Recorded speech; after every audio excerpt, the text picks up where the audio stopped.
Hi everyone, welcome back to DGMZ, diwan-e-ghalib-meri-zubaani. To all our returning viewers, we are very happy that you could join us again. And for the new viewers, we are delighted you discovered the podcast and decided to tune in for the first time. Now today's episode is in continuation of the DGMZ Miniseries that we are currently running, which is dedicated to the immortal love story of Layla and Majnun. As part of this mini-series, we are narrating the Layla-e-Majnun story through a book.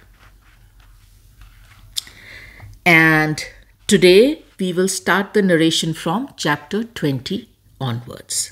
But before we begin the narration, DGMZ takes this opportunity to acknowledge and appreciate Suluk Press Publishing House for allowing us to narrate this story from their publication titled The Story of Layla and Majnun by Nizami, translated from the Persian and edited by Rudolph Gelpke. English version in collaboration with E. Matin and G. Hill. Final chapter translated from the Persian by Pirzia Inayat Khan and Omid Safi. The description section of this episode has the link to this book for viewers who want to own a copy, along with the links to DGMZ Ghazal episodes where Ghalib mentions Layla and Majnun. So let's begin the narration.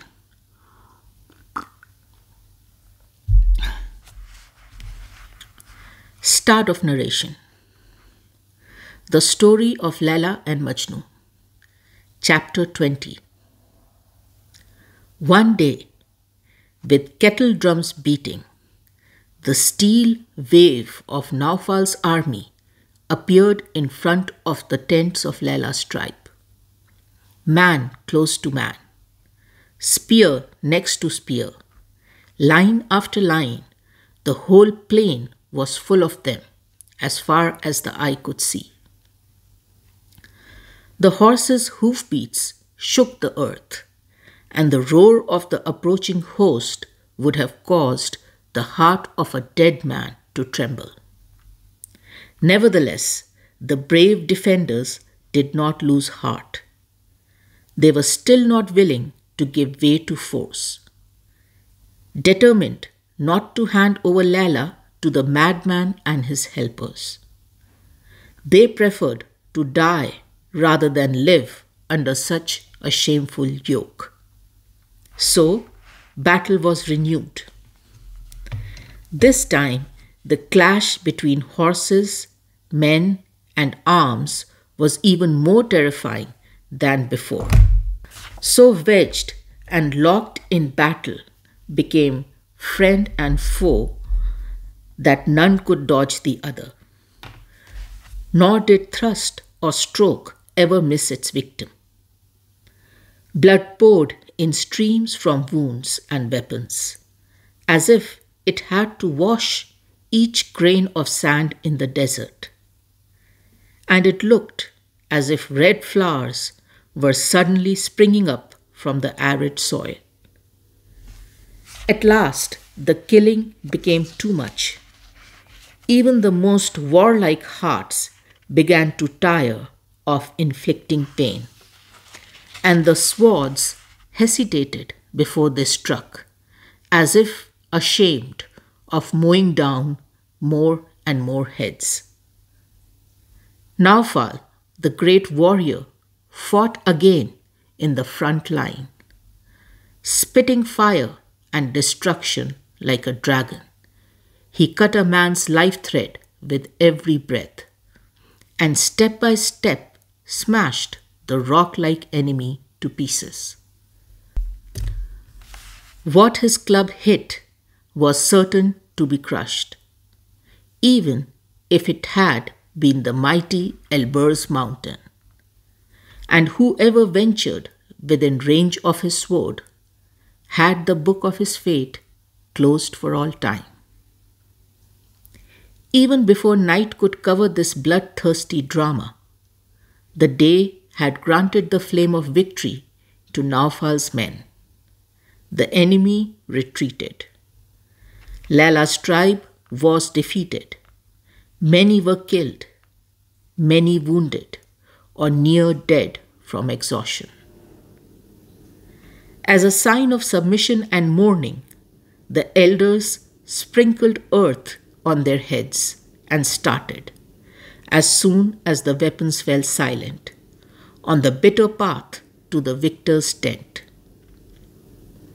In front of Nawfal's threshold, they kissed the earth and lamented. Start of quotes. You, Lord and Master, are the victor. We, your enemies, have been defeated, dead or alive. Now let justice prevail. Do not refuse peace to a few survivors. Allow us resurrection after our fall, and remember that one day we shall all be faced with another resurrection. Put your sword back into its sheath. You no longer need it against the defenseless men who are lying here at your feet, asking forgiveness. Let spears and arrows rest. Look, we have thrown away our shields and entrust our fate to your hands. End of quotes. Hearing the elders speak thus, Nawfal was moved by their grief. He too was ready to bury the past and granted the truce they requested, without, however, forgetting to demand his price. Bring me the bride, and that at once, he ordered. Then I shall be satisfied and leave you alone, you and your tribe. No sooner had he given this order than a single man stepped out of the crowd of defeated tribesmen. It was Layla's father, bent low by sorrow. In great humility, he knelt before the victorious Nawfal, buried his forehead in the dust, and filled the big tent with lamentation. Great prince among the Arabs, he began, look at me, an old man, broken-hearted, beaten down by disaster, and prostrate before you.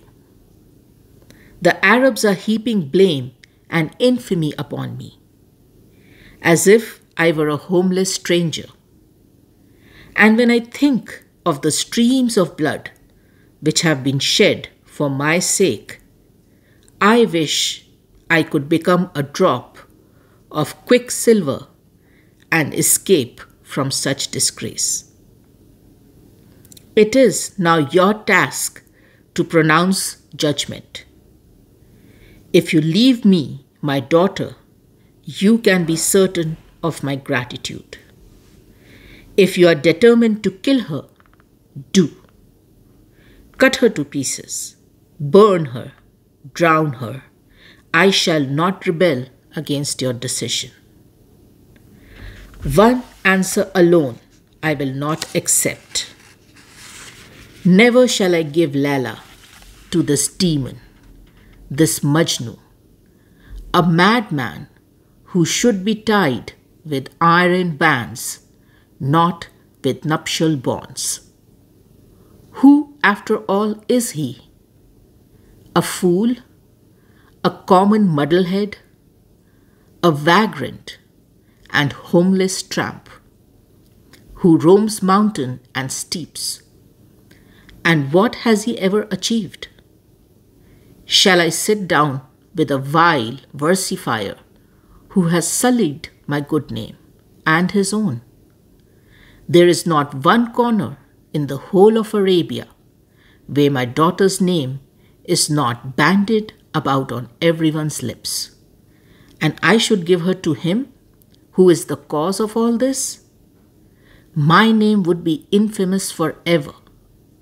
Do not demand the impossible. Woe to us if you insist.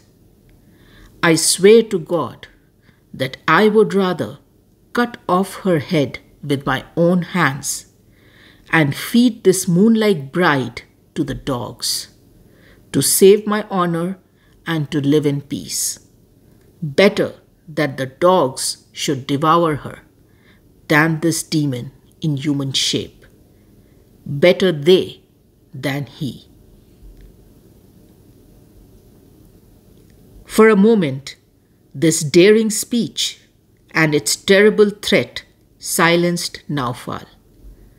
But in his heart, he forgave the old man and answered without rancor, "Stand up. Even though I am the victor, I want you to give me your daughter only if you are willing. A woman taken by violence is like a slice of dry bread and a salty sweet."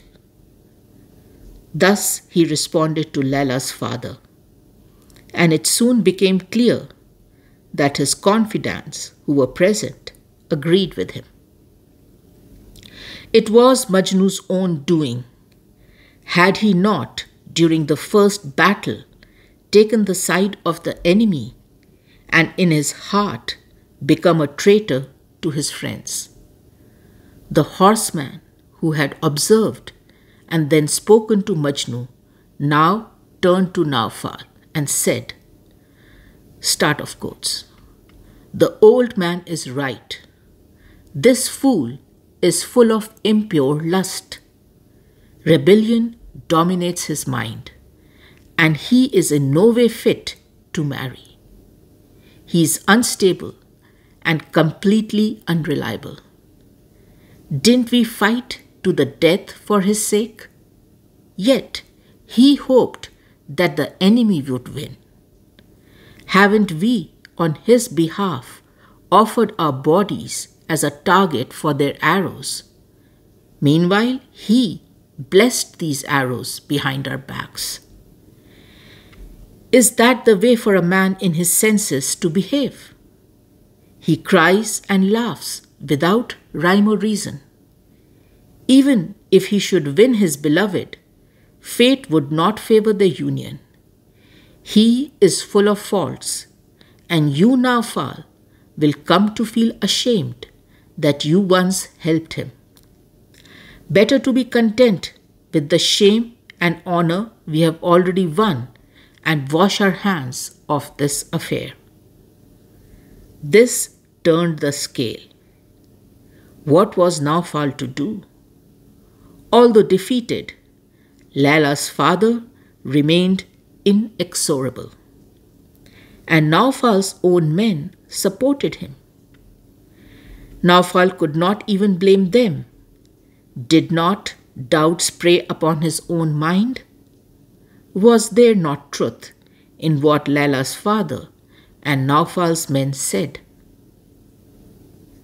Nawfal decided to forego the price of victory and gave order to break camp.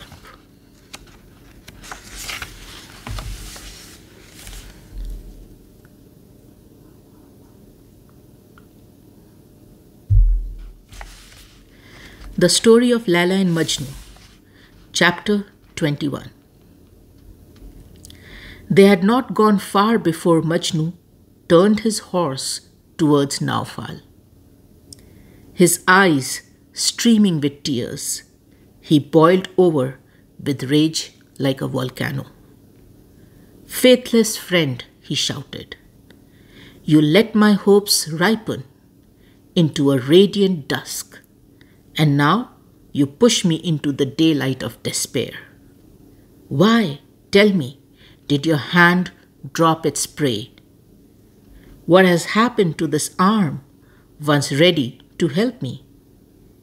When I was thirsty, you led me to the banks of the Euphrates, but before I could drink, you dragged me back into my desert hell. You brought sugar out of your box to make sherbet, but you did not offer it to me. You placed me in front of a table laden with sweetmeats, and then you chased me away like a fly. As you never intended to let me have my treasure, It would have been better not to show it to me.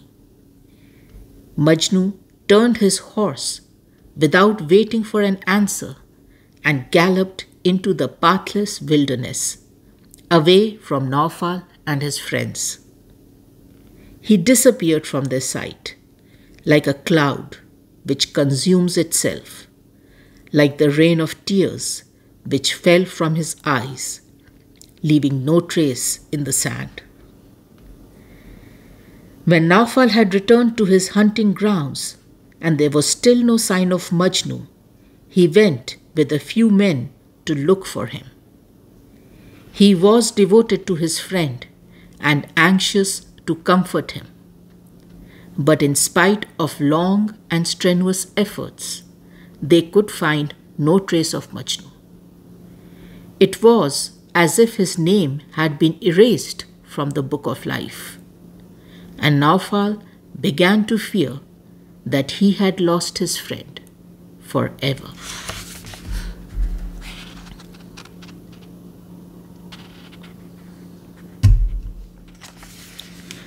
The story of Layla-e-Majnun, chapter 22.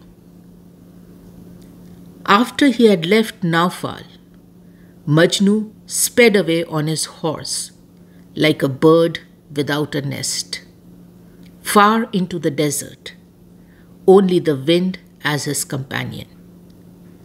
Singing to himself about Nawfal's unfaithfulness, he told his unhappy fate to the half-effaced traces of abandoned resting places and campfires. Suddenly, he discovered some dots moving in the distance. When he came nearer, he found a strange group confronting him. 2 gazelles had been caught in snares, and a hunter was just about to kill the poor creatures with his dagger. "Let these animals go free," shouted Majnun. "I am your guest, and you can't refuse my request. Remove the nooses from their feet. Is there not room enough in this world for all creatures? What have these 2 done that you are bent on killing them? Or are you a wolf, not a human being, that you want to take the burden of such a sin upon yourself? Look how beautiful they are. Are their eyes not like those of the beloved? Does their sight not remind you of the spring? Let them go free. Leave them in peace. These necks are too good for your steel. These breasts and thighs are not meant to be devoured. These backs, which have never carried any burden, are not destined for your fire." Never before had the hunter heard anything like this. His mouth opened in astonishment. Then he began to chew one of his fingers. Finally, when he had regained his composure, he replied, start of quotes, "I have heard what you said, but look, I am poor. Otherwise, I would gladly obey you. This is the first catch I have made for 2 months. I have a wife and children. Do you expect me to spare the animals and let my family starve?" End of quotes. Without a word, Majnun jumped out of the saddle and handed the reins of his horse to the hunter, who, well content with the exchange, mounted and rode away, leaving Majnun alone with the 2 gazelles. Gently kissing their eyes, Majnun sang, "Dark as the night, like hers your eyes. What I have lost you can't return. They waken memories that burn, sad happiness and joyful sighs." Blessing the animals, he freed them from their fetters and watched them disappear towards the horizon. Then he continued on his way, only much slower, bent under the weight of his grief and his few possessions. The sand scorched his feet, and the sun blazed down on his head. His brain seemed to boil. Thorns tore his garments, but he did not seem to notice, and pursued his way until night covered day with a blue-black shroud, and the moon rose, borrowing its luster from the sun. Only then did the lonely wanderer halt. He crept into a cave, groaning like a lizard which has been bitten by a serpent, and scattered the pearls of his tears into the tresses of darkness.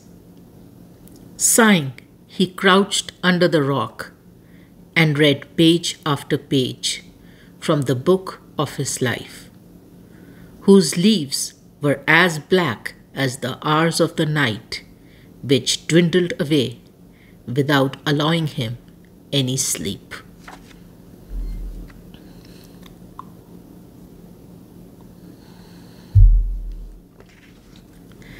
The story of Layla-e-Majnun, Chapter 23.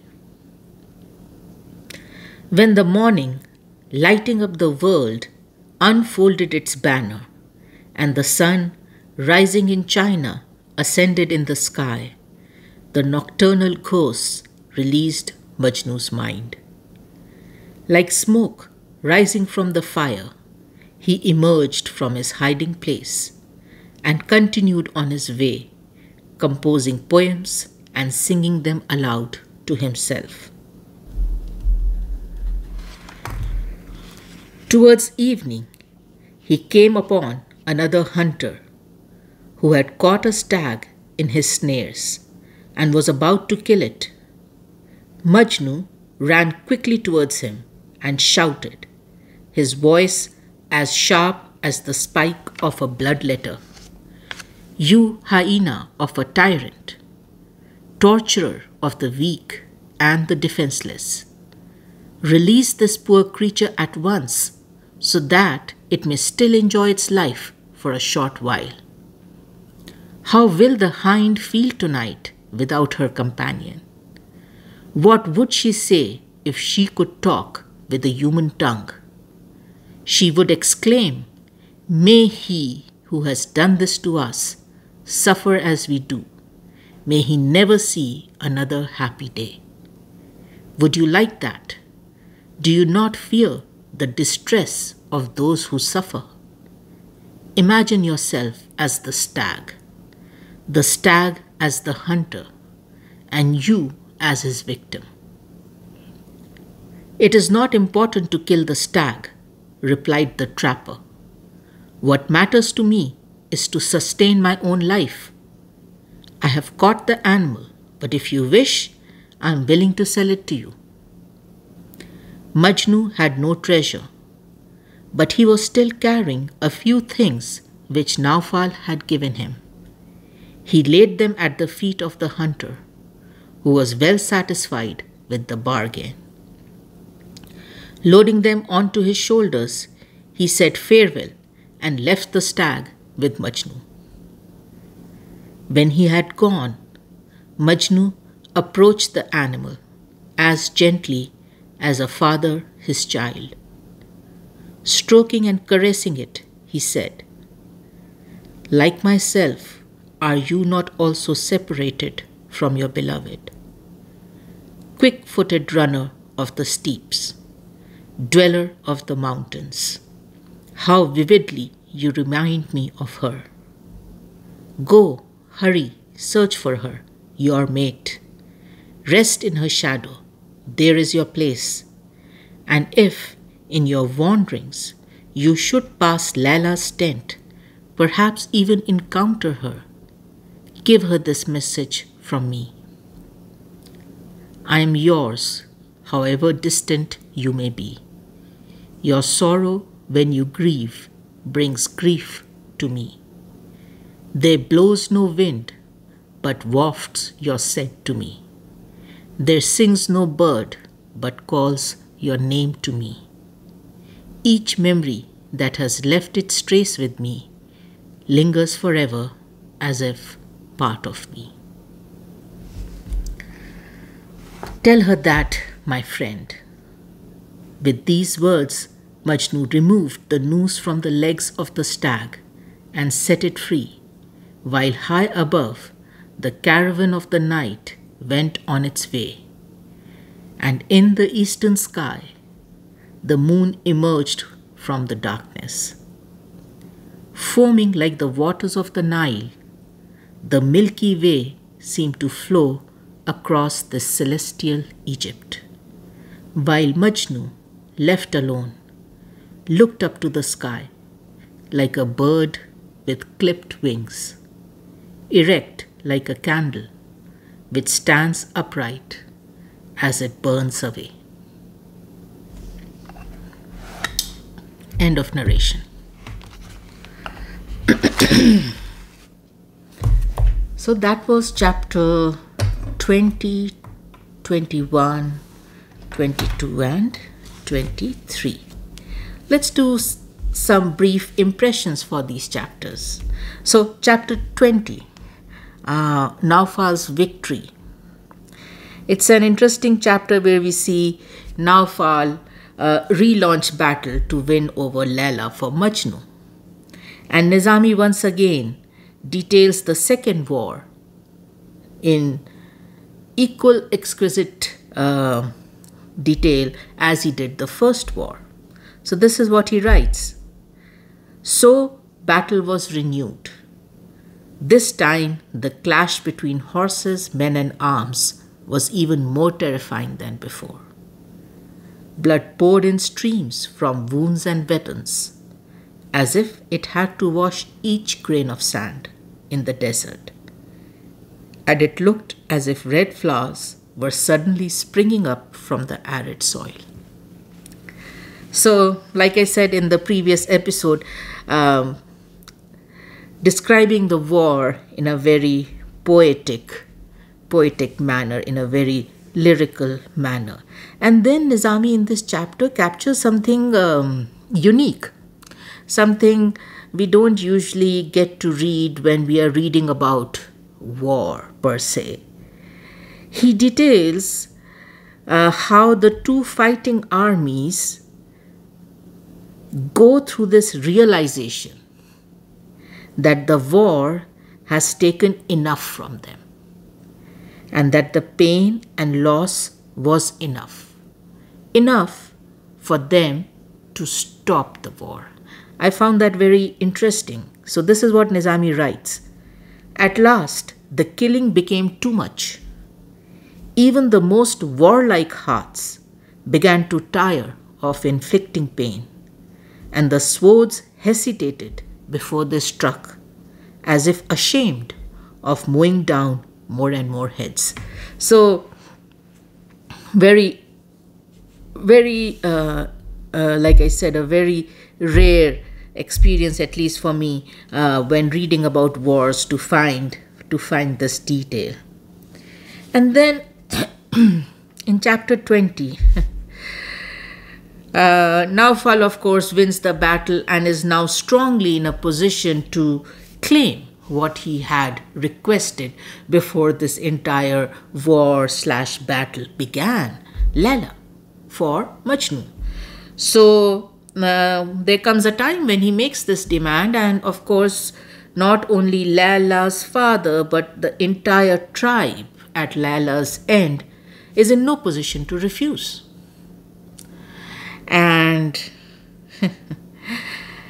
it almost seems that Layla's father tricks Nawfal emotionally and makes him believe that Majnun, who Nawfal knew very well to be as good a youth as any, right?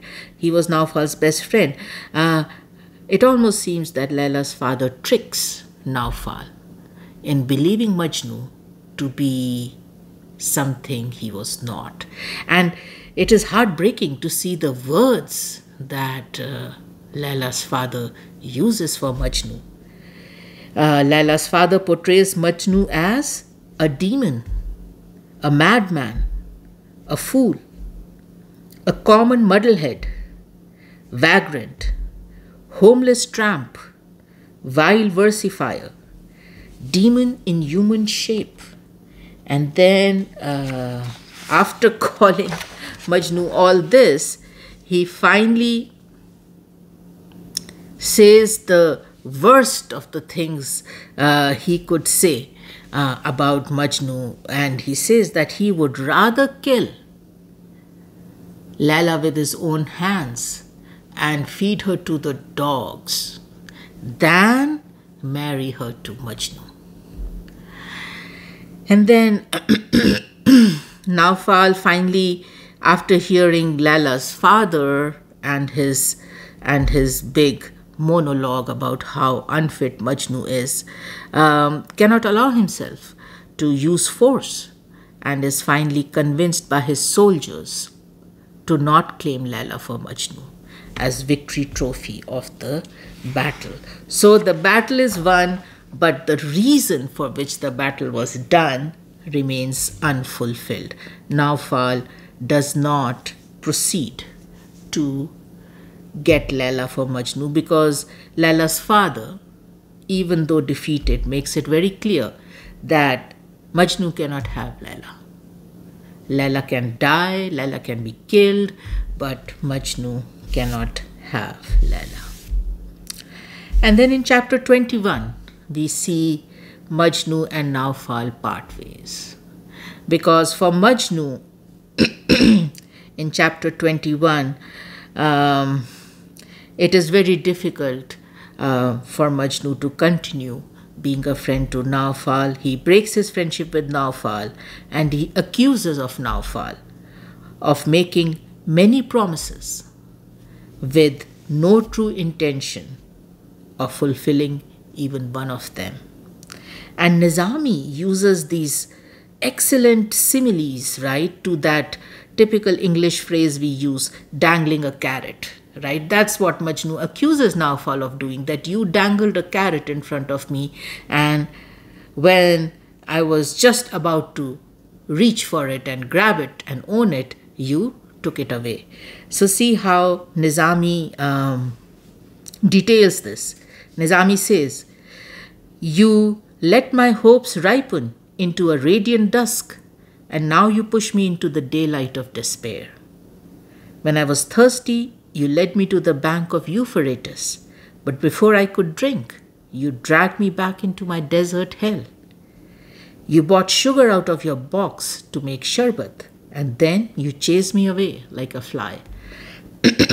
Very interesting examples of that concept. And then Nawfal, ultimately in this chapter, will lose both Majnun and his friendship as the result of his decision to not claim Layla for Majnun as he had promised and planned.